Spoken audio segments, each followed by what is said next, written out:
ওনারা কেন অভিযোগ করতেছে? এমনি এমনি একটা অভিযোগ দিল তারা, আমি তো আর ওনাদের নিয়ে আসি না।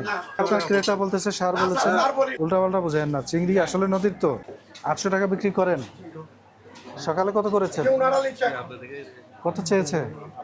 800 করে নিয়েছেন, তালিকা দিয়েছেন 800 করে। আজকে এটা আর একটু কমানো যায় না?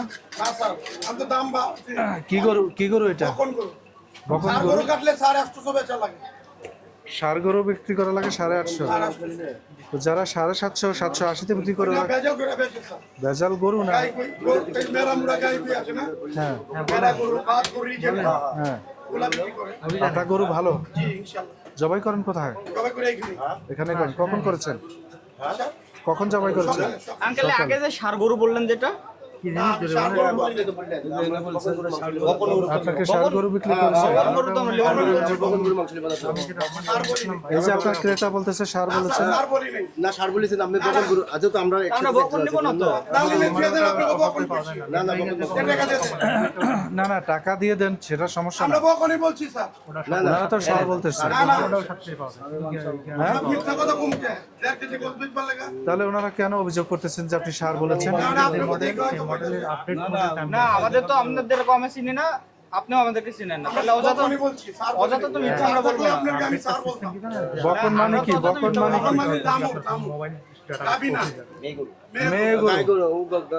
মেয়ে গরু আর বিক্রি করতেছেন ষাঁড় গরু বলে, এটা কি হলো? এমনি এমনি একটা অভিযোগ দিল তারা। এখানে তো ষাঁড় গরুও লেখেন নাই, লেখছেন গরুর মাংস। বকন গরুর মাংস লেখা যায় তো। বকন গরুর দাম তো 800 টাকা। অভিযোগ তো এসেছে আপনি ষাঁড় গরু বিক্রি করেছেন একদম স্পটে। আমি তো আর ওনাদের নিয়ে আসি না। ওনারা কেনাকাটা করেছে, নেয়ার জন্যই করেছে, আবার ফেরত দিয়ে গেছে। এটা তো প্রমাণিত হয় যে আপনি ষাঁড়ই বলেছেন।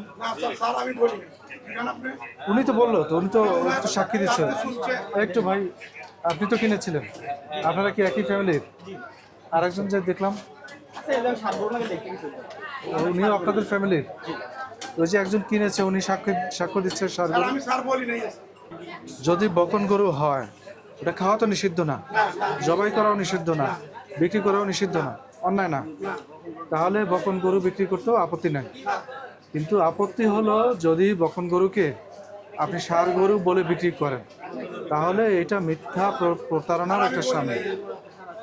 আমাদের কাছে ওই যে অভিযোগকারী এবং সাক্ষ্য দুটোই আছে, এবং এদেরকে আমরা নিয়ে আসি নাই। এখানেই আপনার এখানে আসার পরে ওনারা কিন্তু কেনাকাটা করেও ফেলেছে এবং শেষ পর্যন্ত ফেরত দিয়ে গেছে মাংস।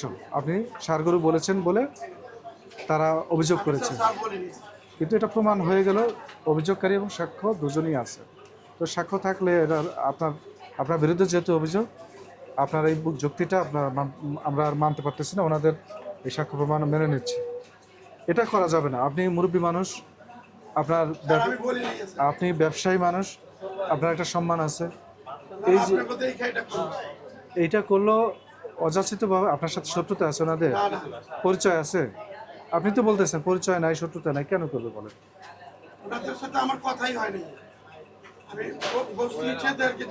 তাহলে কেন করবে একজন মানুষ আপনার বিরুদ্ধে? এমন তো না যে ওনারা কোনো বেনিফিট পাচ্ছে এখান থেকে, তাহলে কেন করবে? নিশ্চয়ই শত্রুতা আছে। এটা 45 ধরে দেন, 2000 টাকা জরিমানা করেন। আর এখানে বকনা গরু লিখে দেন। গরু বিক্রি করেন, খরচ বেশি হলে দাম বেশি নেবেন, এটা কোনো আইনত বাধা নেই। আপনি গাভী বিক্রি করেন, খরচ কম হলে দাম কম নেবেন, কোনো অসুবিধা নেই। তো আপনি মুনাফা তো রাখবেনই, লস দিয়ে বিক্রি করবেন না, কিন্তু মিথ্যার আশ্রয় নেওয়া যাবে। ঠিক আছে, আজকে সতর্ক হয়ে যায়। এটা কি গরু নাকি ষাঁড়? বকন হলে বকন লিখে দেন। ওই যে গরুর মাংস না, সামনে বকন লিখে দেন, কারণ কমপ্লেইন আসে যে আপনারা ষাঁড় বিক্রি করেন, ষাঁড় বলে বিক্রি করেন। এটা লিখে দেন। এই যে যেটুকু লিখেছেন সাথে ওই গরুর মাংসের সামনে বকন লিখে দেন। যেই দিন ষাঁড় জবাই করবেন ওই দিন ষাঁড় লিখে দিবেন, কোনো অসুবিধা নেই। আর বকন গরুর দাম কম, এটা আরও কমে বিক্রি করা যায়। দাম বেশি হলে নেবেন, অসুবিধা নেই, মেমো রাখবেন।